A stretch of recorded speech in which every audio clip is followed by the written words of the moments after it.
Okay, it's gonna be great, one of these little videos from me. So if you saw the short, I just picked up a pair of these, a power amp and a rack at a thrift store for 90 bucks. It was $93 out the door. That's what they charged me per speaker, and they threw in the rack and the amp for free if I took them both. The rack's in real bad shape. The power amp, I think, is missing a couple things, and it's got a busted knob. No big deal, I can fix that. But this speaker was not working. Swapped cables, swapped inputs, swapped outputs on the power mixer. So we're going to open this up, and we're going to diagnose it and see if we can figure out what's wrong and fix it.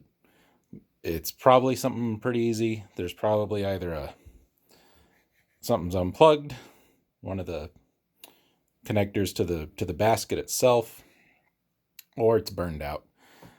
Won't know until I get it open and give it a smell. So on these old Peaveys, I think they called these the Silver Line model. I wonder why. These are usually just Velcroed on, so we just pull these off. Might be a little bit of an issue with this one because it feels like it's been on there for a while.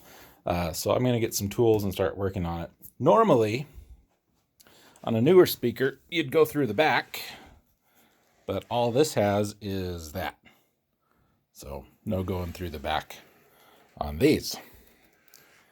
So, yeah, well, give me some tools and we'll see what we can do.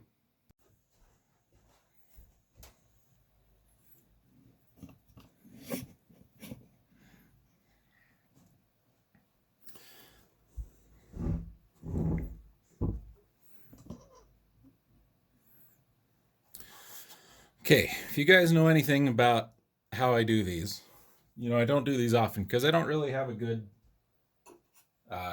setup to do stuff like this. Yeah, let's talk about these for a minute. These are a 112 basket with a horn. Pretty sure there's a horn back behind the Peavey logo, which is a great place for it, with something in the way. Basic little PA speakers, nothing fancy about them. The look on these, I think the ones they made in the 80s had that kind of green little trim on them, and then they had the little triangle thing on a thing for a while. So these are probably 70s-ish. I bought these, number one, because they're really in damn good shape. The rack is all beat to hell, but the speakers themselves are in good shape. Number two, what I usually use when I go to gigs are a couple of these guys. These are PowerWorks PW50, and they are two like little 4 or 5 inch drivers and a horn, all self-contained. These are great. I've been using these forever and I love them. The problem is, at least one of my venues, they're not loud enough, even if I bring two and chain them together. So these are going to fill in the gap between my little indoor setup, which is those guys, and a bigger setup. That's the idea. So to get in around, let's see if I can get this. Yeah. To get in around here, because these are usually Velcroed on here in the corners. I was looking for a putty knife and I couldn't find one, but we should be able to just kind of,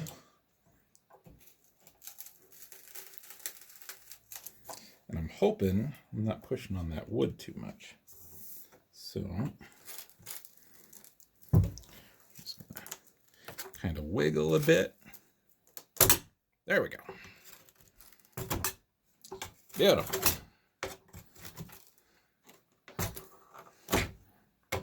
Just can't get my fat fingers in there, is the problem. Okay. Plan B. There.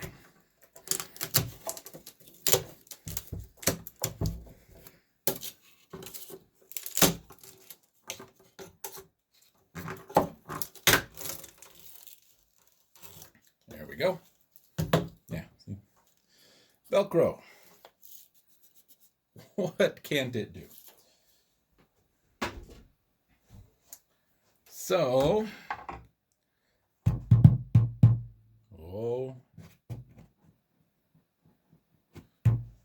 Something sounds off in that basket to me. Just thumping on it.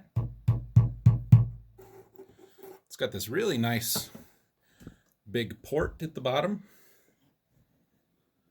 Not the best horn in the world, but not too bad. Let's get this off. Let's see what we can see.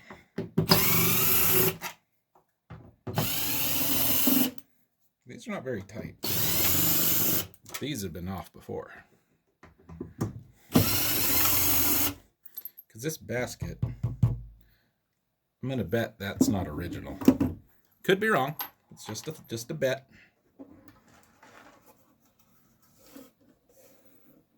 Maybe. Don't know. So everything in here is fine. Well, you guys can't see that. Let me get you out of the phone holder and we'll take a trip. Professional video, man. Told you I don't do these. There we go. So, looking in there, everything's fine down here.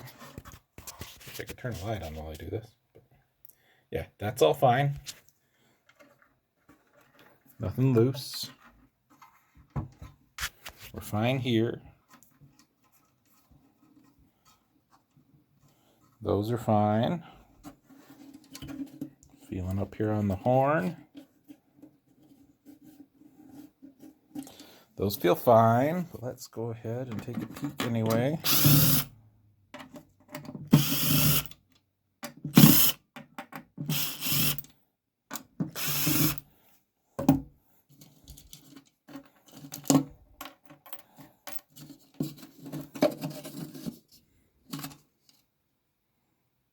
That looks like fine.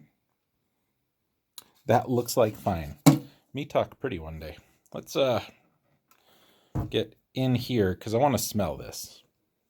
Because believe it or not, it's not a bad method to test stuff. So let's put you back in the thing. Maybe. Come on. There we go. Sorry. Cinematography, ladies and gentlemen. Clearly not my strong point. Where the hell am I? There I am. Oh, it's because it's flipped around. All right.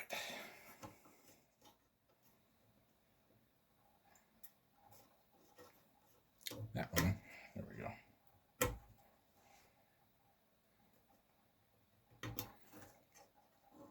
I don't know if they would have had Black Widows at the time they made this. It doesn't. Thumping it sounds wrong.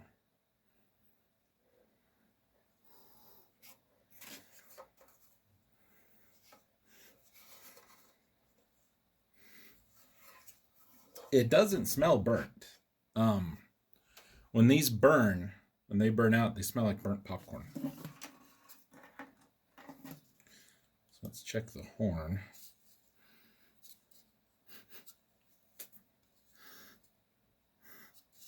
Horn smells fine too. So, next test.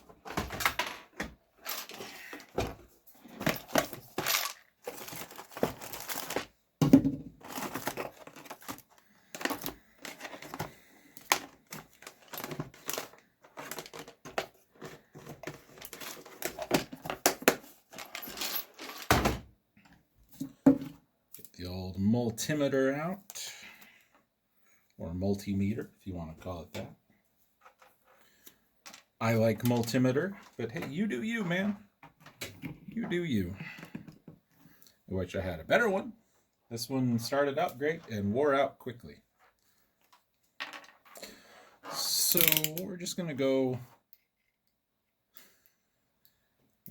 Poor speaker. My continuity speaker does... The beeper don't beep no mo.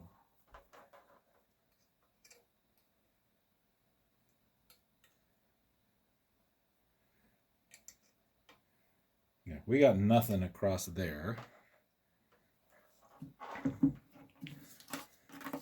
So this basket could very well be recently blown.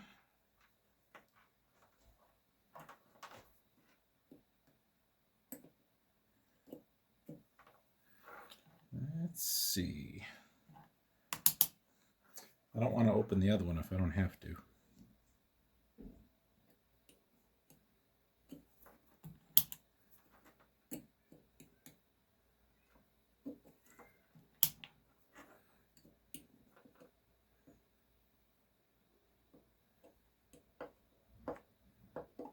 You should be getting, there we go, 28K on the horn.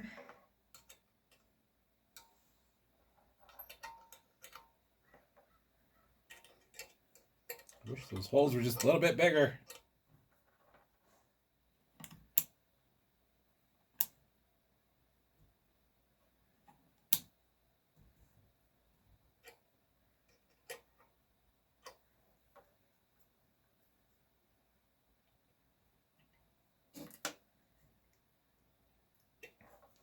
Let's skip that. Let's go straight to those. Oh, hold on.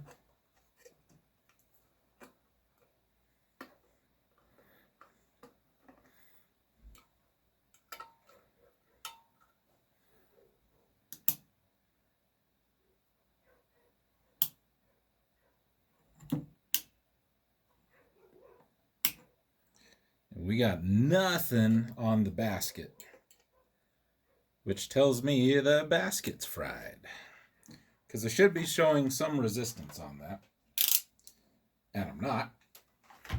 So we'll put this back together. We'll open up the other one, check and see what the resistance on that one is. I wish I didn't have to open it up like this, but we'll check that one, and we'll see what we need to do. And if it's just something as simple as getting a new woofer, no sweat. That is easy. And these things are super easy to find. You just got to match power. I do wish that had a little more information on it, but we'll see. If need be, I'll pull out a old Peavey spec sheet and look these up. But for now, we're gonna be fine.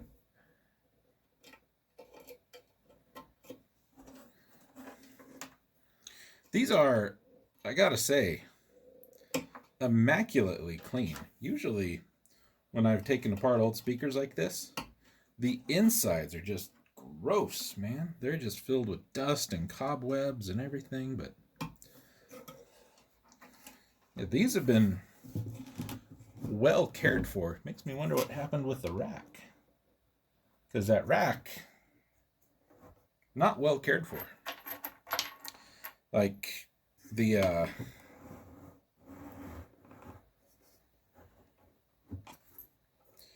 didn't have a case, didn't have a lid on the front or the back.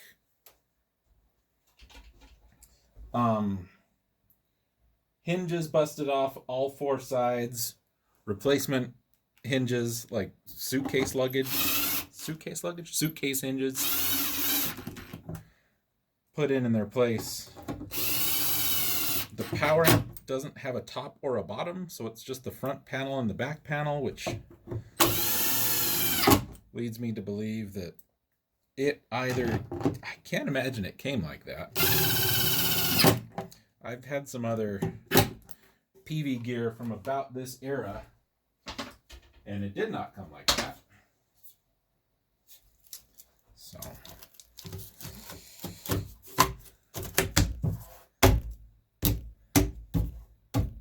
okay, let's swap these over. Oh look, there's the other one.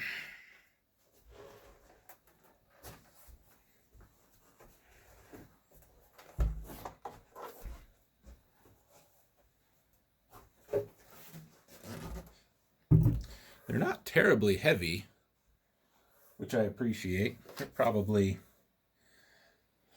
I don't know, 25, 30 pounds each. So same thing.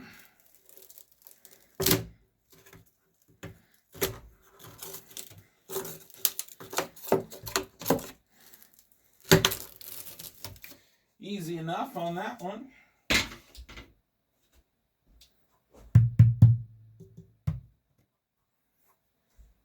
I mean, it looks pretty much the same.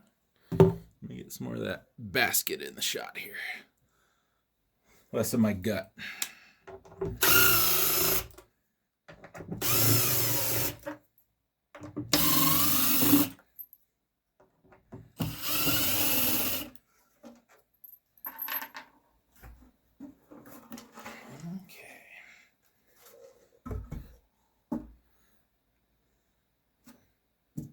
No, looks pretty much stock standard to me.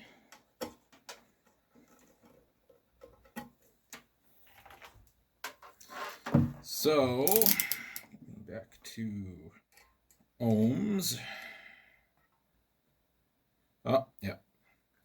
So, didn't get a reading on the last one. All right, there we go. We're getting 14.5 on this one. So the other one's just shorted out. Burned up. Probably didn't get hot, like, over time. It was probably like a spike that burned it out. Because it didn't smell cooked, you know. It went so quick, right? You know what I'm saying? So that's easy. We'll get online, because I've got a place I like to order these from. And depending on how much they're running, I might go ahead and buy two and just replace them both. Might not. But we'll take a look at that power amp while we're here. Show you guys kind of what I'm looking at when I'm telling you what it has and doesn't in the case and all that.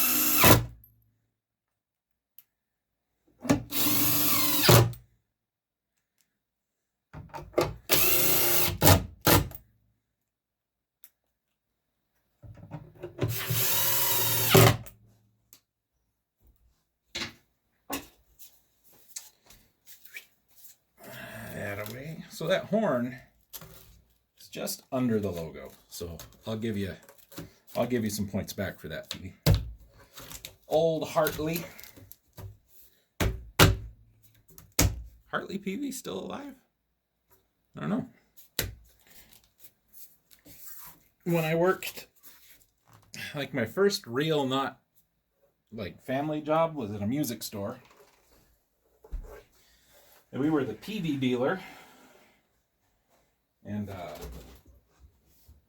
I met, I want to say his name was like Justin or something like that. That's probably wrong. No. Maybe? Anyway. I met the son of the founder of Peavey. I think his name was Justin. Anyway, so this was the power mixer that came with it. An old MP4, which I think stands for mixer with power, 4-channel, because there's 1, 2, 3, 4. Oh, you can't see all that. Come this way. There. 1, 2, 3, 4. Master volume and reverb right there. Master EQ there. Very simple channel gain, channel contour, channel reverb. But this is how the rack showed up. It's been spray painted. Where are we? It's been spray painted here on the corners. This is missing a screw, a rack screw. Whoop, right there. Busted clip there and there. Missing clips on the back there and there. On this side, see, we've got one of these on the front and the back, nothing on the bottom. And the back of the power module, This what leads me to believe that something was kind of put together. Looking inside, you can't see very well, but this is just transformer and output. There's nothing. And up front, real basic spring reverb right there, but since there's no bottom holding the whole thing together, or top, the whole thing just flops around real bad. Let's take this out. Oh, that sounded wrong.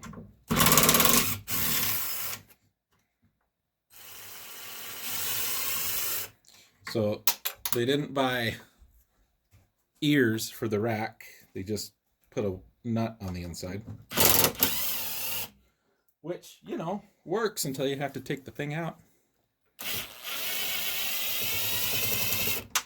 Then I gotta wrap my hand all in there to dig stuff out. That is a hefty transformer.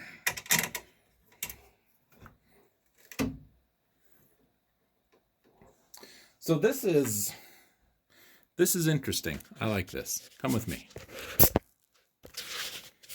Come with me. Here's, oops, sorry. So, you know, here's the back. This is where all the juice is coming from.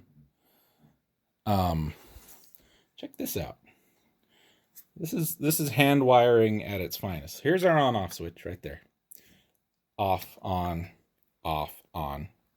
sideways. But you see this? You see how this is coming out of here.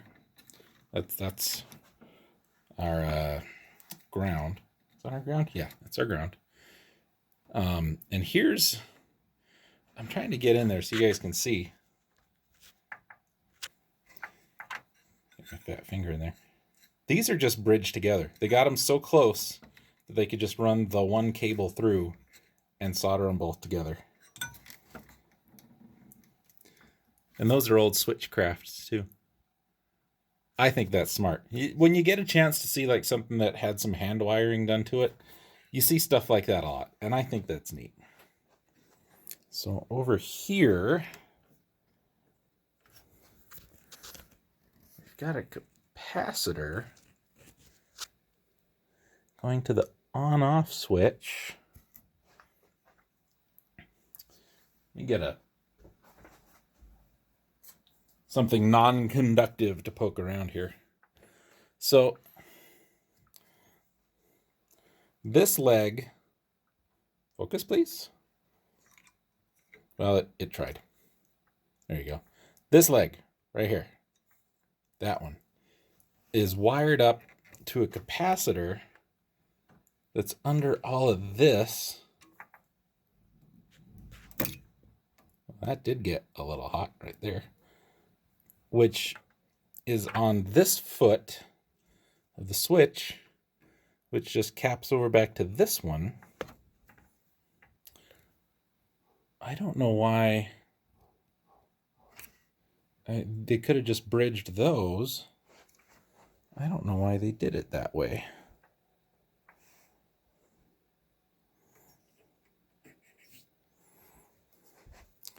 That's power in.